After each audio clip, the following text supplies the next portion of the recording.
Welcome back to Potty Time. I'm Wade. This is my host, Ben Daniel. Say hi. Hi. And today we are filming my first episode of Potty Time, where we get all these guests on the podcast, and we go on this interview style podcast, asking these very specific guests that I've handpicked. All about their lives, the most interesting parts especially. And I really wanted to have Ben Daniel here as my first guest just because of how interesting of a man he is, and I'm sure you'll get to learn about him a little bit more. Um, so as we get started, we have Dr. Ben Daniel here, and he's my dentist. He's a dentist. He works at Ben Daniel Dentistries. He used to be my old football coach, so you might hear me call him Coach Ben every now and then. And what else about you? Let's hear it. Well, we fix teeth. We love Brazier High School. We love the Changy family. Growing up, watching Wade grow up, and it's been a fun journey. So I'm excited to be here. All right, well, let's hop right into it. I was talking with your wife, kind of getting. I wanted a little timeline. So we started off you at a young age, and I know we can both relate to being Georgia fans. So I thought that was really something special that we've always been connected to, whether we're watching the games or I'm keeping up with your son about that. Right. We can kind of see up here, got some Georgia representation. Bulldogs. I heard that you grew up really close to Georgia coaches back in the day. Right. And I heard you even got to meet Herschel Walker. I wanted you to tell me a little bit about that. Yeah.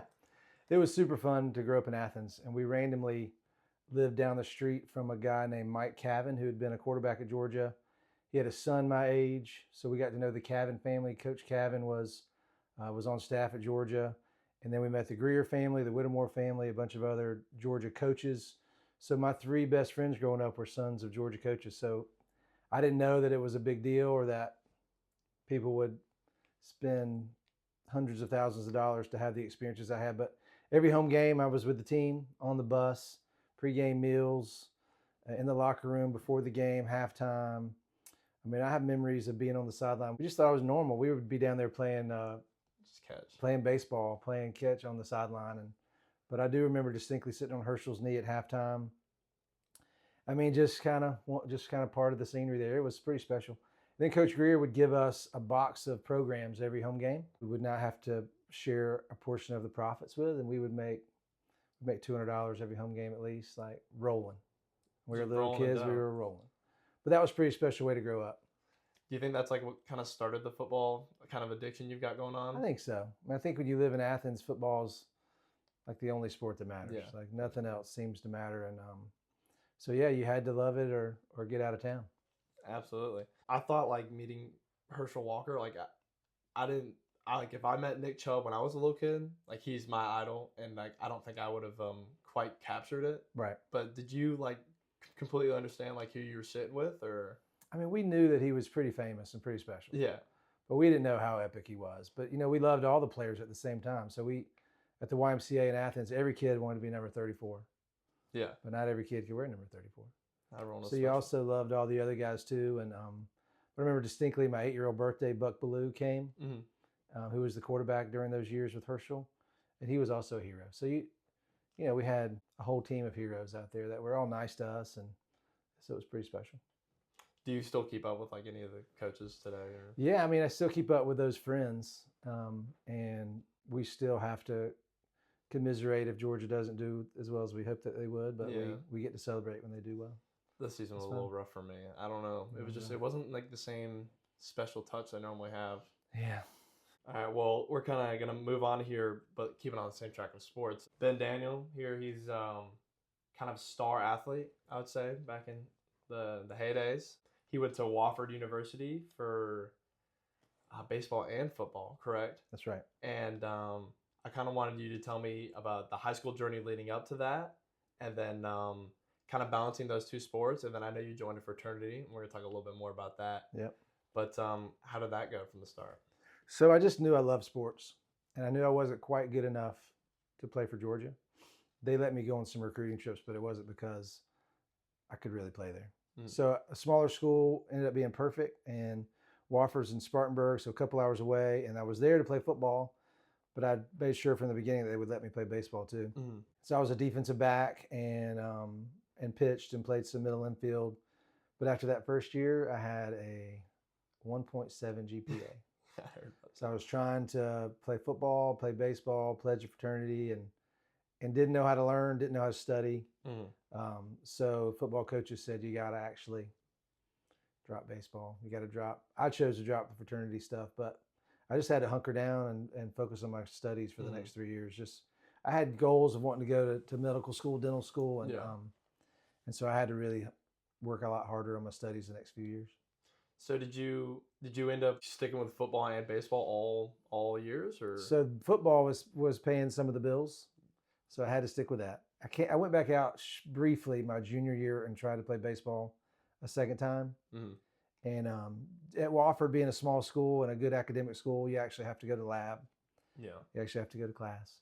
So when I had 3 labs, 3 different afternoons, it made it hard to play multiple sports. You picked it up though in the next coming years with the GPA, I'm assuming, because Yeah, we're here now. So I had to bust it, but yeah, we were able to pull it up. But and I think it wasn't because I had a stellar GPA at the end of it, but I showed improvement. That's what I showed some work ethic. Well, kind of sticking with your college years, I talked with your wife about this, something really specific, and she thought it was really funny. You did a Coke commercial? Yeah. So she described it as you got to take your shirt off and all these girls were oohing at you. I want to hear about that. It was kind of a deal. So it wasn't something that actually went on TV. It was a marketing company, and they were making a commercial about their services for their clients. But yeah, somehow I don't remember the connection exactly, but yeah, I was drinking a Diet Coke, and it was clearly very fabricated. But yeah, it was back in the day. So I heard that like you drank a Diet Coke, shirt went off, and ladies were wowing at you. Billy was a little jealous, but they were acting. Yeah, I mean they were acting. But were they? I mean, they probably were. I think we still have it on VHS. If you wanted to, we might have to. I might have to get that in the editing for sure. We're kind of moving on here. Me and your family have shared a lot of years together. We've been to multiple lake houses. We've been kind of just all around the place, and I'm really good friends with Ben's son, Drew Daniel, who's he's going to college next year, and he's kind of star track athlete at Malden High School. Yeah, I'm sure some of these viewers probably know him. Just because we've been so close over the years, I have this like little game segment. I have a couple pictures here that I'm gonna pull up, and I want you to describe like, I guess, your feelings towards them or more into depth about it, and kind of like. So I want you to describe the pictures I'm gonna pull up in one word, and then we're gonna talk about why. One word, okay. That. We've got the good old days. The one word I would use to describe that is just glory. That was glory. So, I think this was the day that we won, and I want you to kind of describe what happened here. Yeah.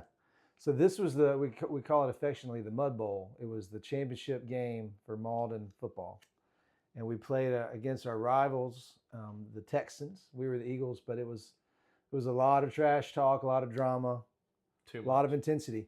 We had lost to them in the regular season by 1 score, but we felt like we had something special. We had a good game plan, but then it rained so crazy that night, it shorted out the scoreboard, and we had no clock. The timing and the penalties were all run by the refs. There was no way to know, and so somehow in the rain and the mud, we kicked a field goal. Yeah, the only score of the game, and we ended up winning 3-0, and it was a big moment. It was one of our friends, neighbor down the street, Kyle Sopke, at the conclusion of the game said, "That's it," and that's one of the quotes that we continue to live through and live by. Is and this was that moment. Yeah, it's when we won the big championship. I don't know if you still hold it dear to your heart, but in my eyes, that's like maybe one of the proudest moments of my life still. I remember I had like a sack, late fourth quarter. Clutch. I was really happy about that. And just that field goal that we kicked, we had been practicing it all year. Like just that, our kicker, his name is Jackson. He had been practicing it all year, and he was kind of inconsistent, but he was like, if we ever need him, we had him. So, and it was just pouring down rain, and when we decided to go for a field goal, I was like, this might be it. But that turned out being the only score of the game. So it was 3-0. And after that, it was kind of just a mud fest. And I remember the quarterback was so mad. So mad. Yeah, and he'd been talking smack a lot. I don't remember his name, but yeah, he chunked the ball off the field at the conclusion. Yeah, I think I might have hit a fan. And our kicker Jackson may be kicking in college. Yeah, he's been really good. And the beauty of that moment of glory was that we're dear friends with all those Texan parents and coaches now because we've done life with them together at Malden High. But even still, when Jackson kicks a field goal from Malden High School, all the Texans' dads kind of go. They don't like it.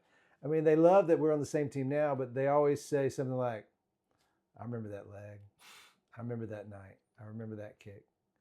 I mean, it was like a defining moment for them too. So we've continued to taste of the glory a little bit because it resonates in the hearts of our opponents. It lives on. Yeah, it lives on. On this next picture we've got, this is one of your wife's favorite pictures, so she was really excited to share this with me. Want to know how you felt about this one? Oh, with the little haircut going on and everything. Yeah, got a little thicker hair in those days, a little darker color. But yeah, I used to play football and then play baseball, but track's in the same time of year as baseball. Yeah. So the coaches just let me show up and run track meets, and I was a 400 specialist. It looks like you're in first gear. I'm in pretty good shape there. I'm not. That's kind of around to the last turn, and they call it the monkey jumping on your back. I'm starting to hurt a little bit. The guys behind me don't look like they're hurting as bad. Yeah. But yeah, you think you're getting lapped? Huh? Do you think you're getting lapped? I know that's a one lapper, so I think I prevailed, but that was a hard race. Yeah. Your wife really wanted to show this one. She was very passionate about this picture. I don't know quite what it was, but oh wait, one word. What are we calling this one word? That's a tough one. I would say intensity, but maybe the correct word is pain. Yeah. It looks painful. Yeah. Well, I just wanted to highlight your sports career with this, and then I think we've got one more that kind of encapsulates you now. I want to know if you remember this. Oh yeah, a little putt. Yeah, we do a lot of looking at teeth nowadays. Lots of teeth. Hopefully not shark teeth, but yeah. Where is good. And I've started playing golf. Oh yeah. The last couple of years, so that's fun. What would you describe this word? I mean, this was at group therapy with the changes in the sockets. That's right. One word would be premolar. Premolar, we're kind of right there. You got something stuck in there too. A little something there, yep. That's tough. Yeah, so we related that to you're golfing now, and then we got dentist. Yeah, and then nice sweater. Nice sweater's good. All right, kind of moving on from that little game segment, we've got this is something I was really excited to hear about because I don't know a whole lot about, but you went to dental school, right?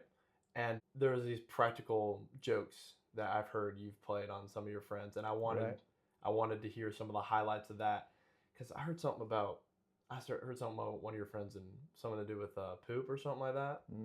I want to hear all about that. Yeah. So we did lots of pranks. We were this odd group of about 6 guys in a class of 55. And we just liked to have fun, and we didn't take ourselves too seriously. But one of my classmates put a nice long strip of Vaseline in my chair, the seat of my chair. And I was wearing khaki pants, and it looked like for the rest of the day, I didn't know that I was sitting in Vaseline, but the rest of the day it looked like I'd had an accident on myself. And nobody told me. And so the way I got that person back was I called, this is at the time when newspapers were more common. And they had this thing called classified ads. And I called the newspaper and I said that I had a free pet monkey that was available, had all of its shots. Please call Ryan if interested. And I put one of my classmates' phone numbers on there. And he got so many calls, like he couldn't pick up his phone to make an outgoing call without there being an incoming call. And his answer machine got full, and the beauty of it was he was so angry. That was just a beautiful moment. We also enjoyed saran wrapping people's cars.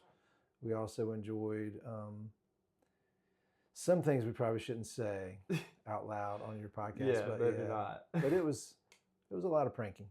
We're kind of moving on, like outside of the pranks, throughout like going through dental school and being a dentist, what has been like, I guess, a highlight part of that throughout your journey? I want to know like how you kind of got into it, and then how dental school was and how things are going now with that. So it felt intense getting to apply for dental school when they only have 50 spots for South Carolina each year. But so that journey was, having that goal in mind kind of kept me going. And then I'd played sports for such a long time that when I got to dental school and was no longer being forced to exercise, was when I realized I probably had some ADHD stuff. Really? When I wasn't exerting as much energy as I normally would. So I found out that I would be like the only nerd sitting on the front 3 rows of dental school class right in front of the instructor, and usually would take a knee, not even sit in my chair, like to create enough discomfort that I could concentrate. And it wasn't until our kids were born and our oldest son, Will, had some ADHD struggles. It wasn't until we got that diagnosed that I realized that what had been going on with me the whole time. Being at a dental school that was intense, you're in class from 8 to 5 every day, then you go home and study and prepare for the next day. And so that was an interesting time just to figure out even more fully how I learn. And I probably, to be a dentist, you have to be minimally clinically acceptable. Yeah. You have to pass these boards, and you have to just be, to pass them, the actual designation is minimally clinically acceptable. And I don't think as a patient, you really want your dental work to be minimally acceptable. So then you really figure out, my education just started. I've learned enough to now become a learner for the rest of my life. So, I mean, I think that's one of the things I love about, in particular, being a general dentist, is I get to do so many different kinds of things, and I love it. I feel like I'm still as fervent and excited about learning as ever, probably more than ever.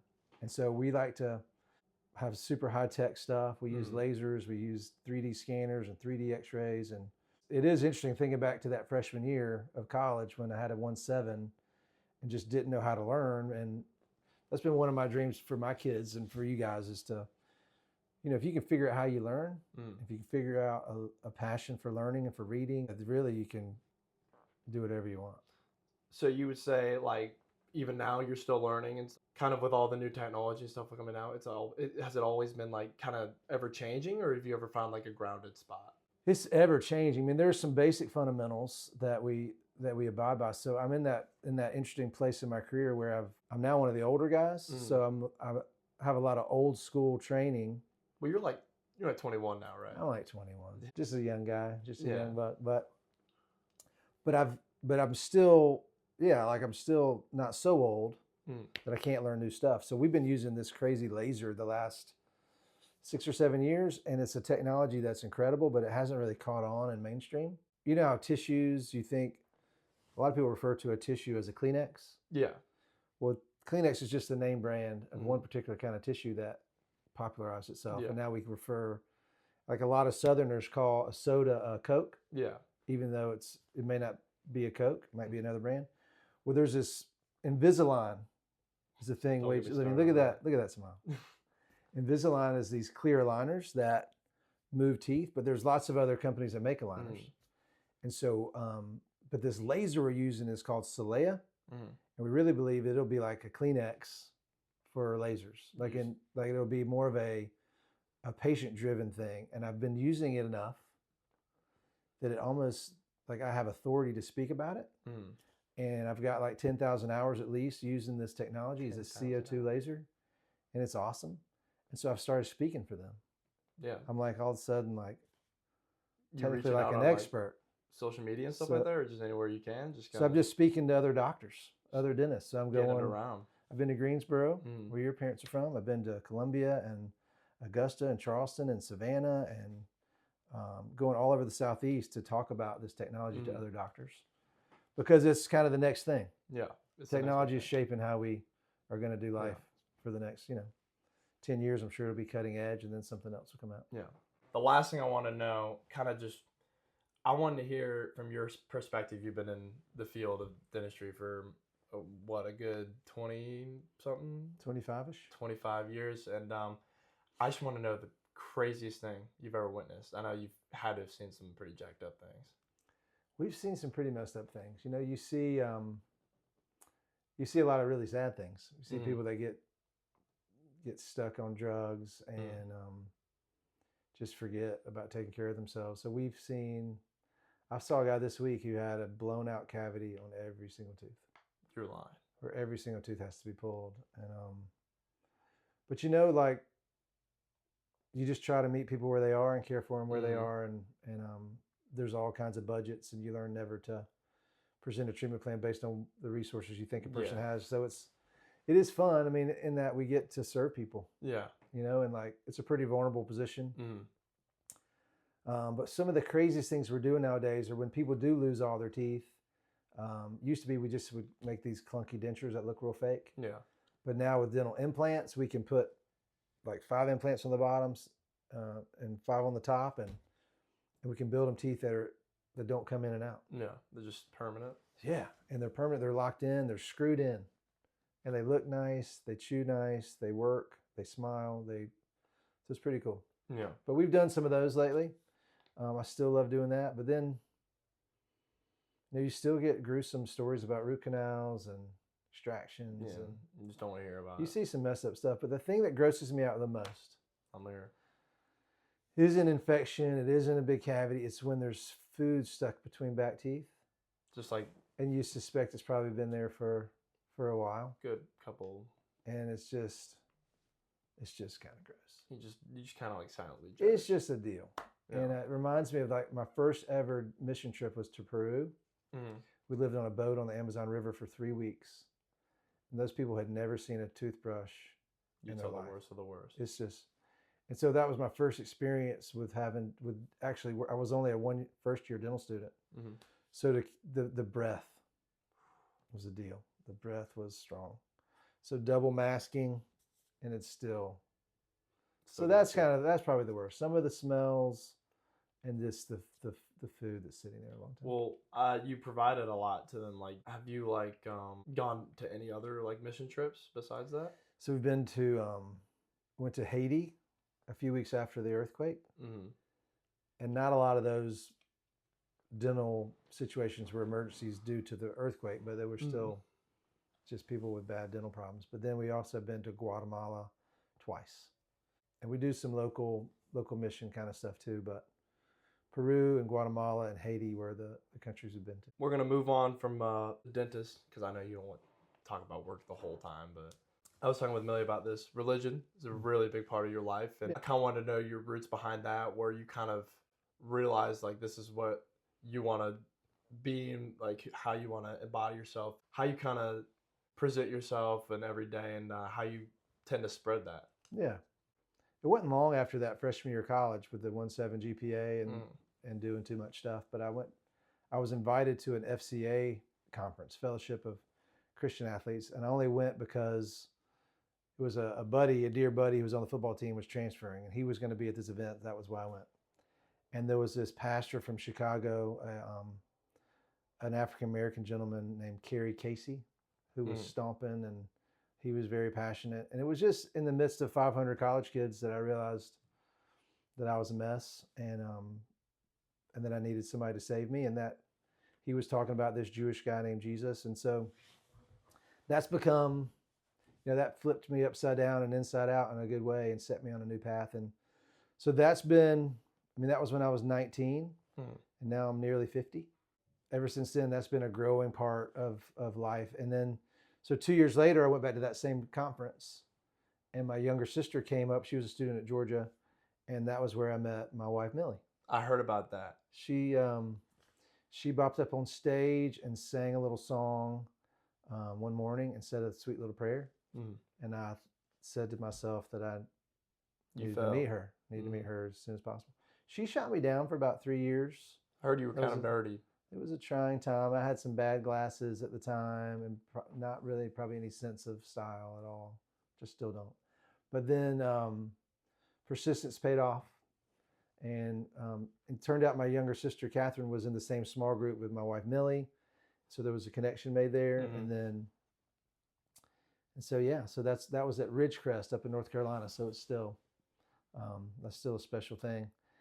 And then now, that's just kind of shapes the way I approach everything about life. It approaches how we do life as a family, how I do work, and why I would coach, and why we're involved in the things we're involved in, and why we would go on a mission trip, and even the way we coach the Eagles, the mighty Eagles. I was gonna say, yeah. The moment of glory was, we just and we like all my thinking comes out of the Bible, but you don't have to be in people's faces with it or be offensive with it. But it just shapes how we want to live. But we had this idea that that if our team played with joy, and that joy came by serving one another. So if our goal is to care about one another, serve one another, if we put the team before self, that was our power of one. We talked about this thing about we're one entity as a team, and that can't be taken away from us. Yeah. So if our goal is to care about each other and serve each other and fight for one another and contend for one another, no matter what the scoreboard said, nothing could destroy that. So if we play with joy in that, we felt like that could strike fear in the hearts of our enemies. Yeah. Our goal wasn't to cause our enemies to be afraid, but we wanted them to be confused. Yeah. Like these guys don't trash talk. They're not showing us a lot of hate. Like they're out here just having fun. So we just felt like fun could be the antidote for sort of disrupting the other team's stuff. And that's how we played, and that's how we did life. But all that for me came from a core place where, as a dad and a husband, I believe that my role is to be a servant. And so I feel like I should care about my wife, love my wife, serve my wife in such a way that there's no expectation of that being reciprocated. So if we live tit for tat, and if I cared about her and served her expecting that she would reciprocate, I think that can be a recipe for disaster. Yeah. But if I serve her because I'm built to serve her, because that my job is to care for her without her needing to reciprocate, well then I get exactly what I want. Comes naturally. Yeah. It obviously works great if both parties want to serve each other. And then with kids, I felt like my kids spelled love Time.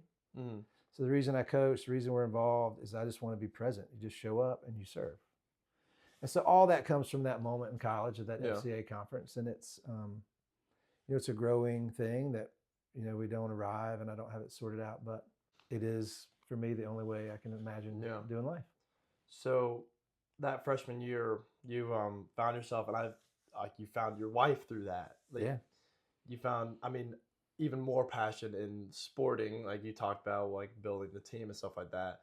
Through religious practices, you apply it to being a husband and being a great father and stuff like that. I just want to know if there was like any one verse or like any one thing you've taken away from that you take to heart, because me personally, I've learned this from my father. I want to spread this thing. It's called the law of attraction. It's if you think something's going to happen and you really set your mind to it and you think positively about it, like the good things will come. But at the same time, you think negatively, something won't happen, and it normally won't happen. So I just I always kind of keep myself like a positive mindset, and that's, law of attraction's on my mind every day, every second. And I just want to know if you have anything like that to share. Yeah.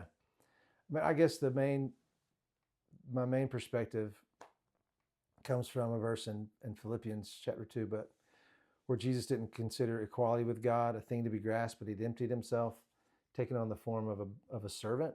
I do think fundamentally that's how I do life at work too. Like, so as a dentist, as a professional, as a doctor, my job is to be a servant, to constantly put people before myself. And so that's just my core perspective on everything, on being a husband and a dad and a neighbor and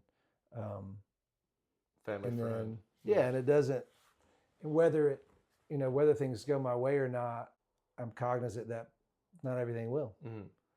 But then I have this bedrock foundation where that doesn't have to alter who I am or how I see the day. So Well, we're gonna wrap it up here. Cool. I wanted to give you kind of a good minute at spitball anything you've got going on. I guess kind of plug yourself, check out Ben Daniel Dentistry or whatever.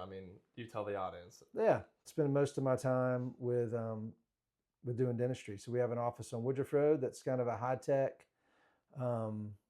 where we're called a fee for service practice, where we're not in network with any insurance companies, and it's maybe a little more bougie, and we have all the chairs have massage and heat in them. That's good. And then I have another practice that's in Malden where we take Medicaid and we do VA care, and we are in network with a couple hundred insurance companies, and it's still it's a normal dental practice. It's not like it's a free clinic, but it's certainly more missional, and we care for folks in that setting that they can't pay for it.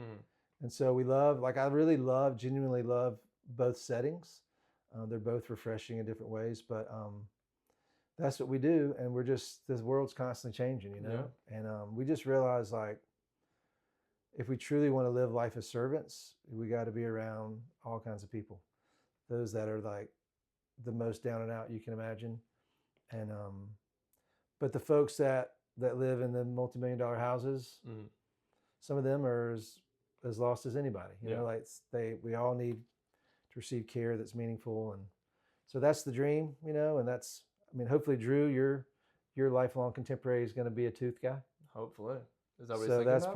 part of the dream that he has. He's going to be a pre-dental, and so if that happened, he would be out of dental school in like 9 years. So that's kind of part of my thinking too, is like, what can I do in the next 9 years to set things up so that Drew could come in and be successful, and maybe I would start doing some different things and start getting out of his way. But so that's kind of where we are. Yes, sir. And I just know that if I stay close to Wei Chanji, that good things are going to happen in my life. Can't do no wrong. We're excited about Rollins College and swimming scholarships, and yes, sir. Just know you're gonna be successful. I appreciate that. Yes, sir. I'm honored to be here and to be your first podcaster. Yes, sir. Well, thank you so much for having me, or not having me. Thank you for having me.